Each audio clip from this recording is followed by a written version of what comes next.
দলের ভারপ্রাপ্ত চেয়ারম্যান, আমাদের প্রাণপ্রিয় নেতা, যার নেতৃত্বে, যার দৃঢ় এবং কঠোর নেতৃত্বে আমরা গত 16 বছর যারা বিএনপি রাজনীতি করি আমরা রয়েছি, আমরা আন্দোলন সংগ্রাম করেছি এবং আজকে এই মুক্ত বাতাসের নিচে আপনাদের সামনে বক্তব্য রাখতে পারছি। সেই প্রাণপ্রিয় নেতা দেশনায়ক জনাব তারেক রহমানের লিখিত বক্তব্য আপনাদের মাঝে উপস্থাপন করছি। আজ 10 ডিসেম্বর আন্তর্জাতিক মানবাধিকার দিবসে সামাজিক অধিকার আদায়ের সংগঠন মায়ের ডাক আয়োজিত জুলাই গণহত্যা, জোরপূর্বক গুম, ক্রসফায়ার, পুলিশি হেফাজতে নির্যাতন ও মৃত্যু, পিলখানা হত্যাকাণ্ড, শাপলা চত্বর গণহত্যা সহ বিভিন্ন সময়ে আওয়ামী ফ্যাসিবাদী জুলুমের ভুক্তভোগী গণজমায়েতের প্রতি আমি সহমর্মিতা ও সংহতি জানাচ্ছি। যারা ভোটাধিকার, নাগরিক স্বাধীনতার জন্য সোচ্চার হতে গিয়ে আওয়ামী স্বেচ্ছাতন্ত্রের নৃশংস নিপীড়নে আত্মদান করেছেন, তাদের প্রতি জানাই গভীর শ্রদ্ধা। আপনারা যারা এই জমায়েতে উপস্থিত আছেন তারা এবং দেশের সকল মানুষ ও বিশ্ববাসী জানেন, মানুষকে গুম, খুন, অপহরণ করে গোপন বন্দিশালা, আয়নাঘর বানিয়ে কারারুদ্ধ করে বিনা ভোটের 1.5 দশকের বেশি সময় ধরে রাষ্ট্র ক্ষমতা দখলে রেখে হাসিনা মানবাধিকার ভুলুণ্ঠিত করেছেন। আন্তর্জাতিক তদন্ত এবং অব্যাহত সমালোচনা সত্ত্বেও হাসিনার একদলীয় কর্তৃত্ববাদী সরকার ক্রমাগত মানবাধিকার লঙ্ঘন করে দেশকে বৃহৎ কারাগারে পরিণত করেছিল।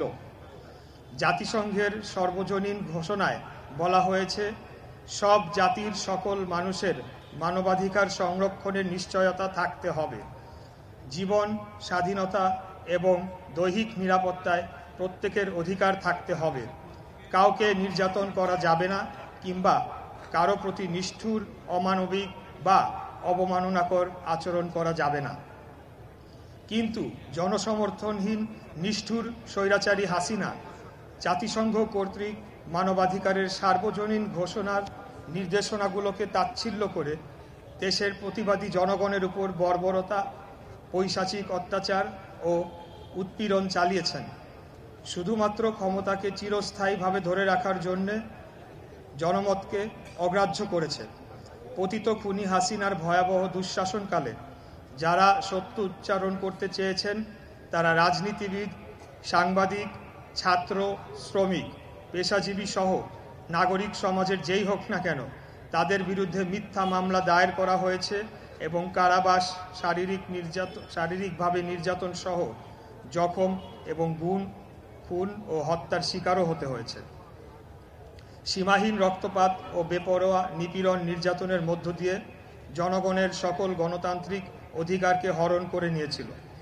মৌলিক অধিকারের ভোটাধিকার হরণ, বিচার বহির্ভূত হত্যাকাণ্ড, গুম, গুপ্ত হত্যা, জেল, জুলুম, অত্যাচার, উৎপীড়নের বিরুদ্ধে বিএনপির সাহসী নেতাকর্মী, সমর্থকরা হাতের মুঠোয় প্রাণ নিয়ে গত 1.5 দশকের বেশি সময় যাবৎ দুর্বার আন্দোলন সংগ্রাম চালিয়ে এসেছে। জুলাই আগস্টের ছাত্র জনতার গণ অভ্যুত্থানের রক্তাক্ত পাটাতন রচনা করে দিয়েছে বিএনপি। গণ অভ্যুত্থানের চূড়ান্ত আন্দোলনে প্রায় 2000 প্রাণ এবং প্রায় 20,000 ছাত্র জনতা জখম, অঙ্গহানি, আহত হয়েছেন। ফ্যাসিবাদী হাসিনা পালিয়ে যাওয়ার মধ্য দিয়ে দেশে স্বস্তি, শান্তির অবারিত দ্বার উন্মোচিত হয়েছে, দাসত্বের অবসান ঘটেছে। 1.5 দশকের বন্দি দশা থেকে মুক্তির স্বাদ অনুভব করছে বাংলাদেশের মানুষ। বিএনপি বিশ্বাস করে মানবাধিকার প্রতিষ্ঠার মূল শক্তি টেকসই গণতন্ত্র।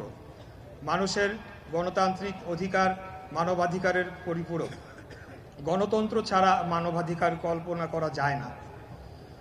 মানবাধিকারকে একটি সংস্কৃতি হিসেবে গড়ে তুলতে হবে। মানবাধিকারের ঘোষণাপত্রের 1 নম্বর অনুচ্ছেদে বলা হয়েছে, সকল মানুষ স্বাধীনভাবে এবং সমান মর্যাদা ও অধিকার নিয়ে জন্মগ্রহণ করে।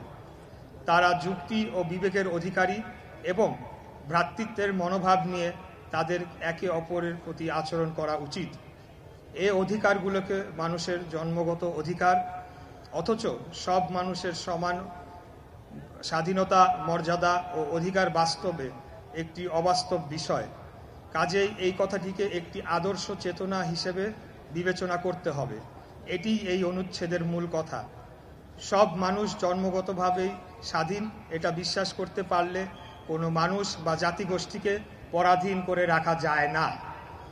অর্থাৎ যেসব শাসক গোষ্ঠী এখনও বিশ্বের নানা প্রান্তে কোনো মানুষকে বা জাতিগোষ্ঠীকে নির্যাতন নিপীড়ন করছে, পরাধীনতার শৃঙ্খলে আবদ্ধ করে রাখতে শক্তি প্রয়োগ করছে, তারা মূলত মানুষের জন্মগত স্বাধীনতায় বিশ্বাস করে না। বিএনপির 31 দফার ভিত্তিতে এই কথার প্রতিফলন আছে। জনগণ আগামী নির্বাচনে বিএনপিকে সরকার পরিচালনার দায়িত্ব দিলে শান্তি, স্বাধীনতা এবং ন্যায় বিচারের ভিত্তিতে সরকার পরিচালিত হবে ইনশাআল্লাহ। এই পর্যায়ে আমি আমাদের ভারপ্রাপ্ত চেয়ারম্যানের লিখিত বক্তব্য পাঠ শেষ করে আপনাদের থেকে বিদায় নিচ্ছি। বছর শেষের খুশি নগদে হবে বেশি। নগদ পেমেন্টে নির্দিষ্ট ক্যাটাগরির কেনাকাটায় 300 টাকা পর্যন্ত ক্যাশব্যাক।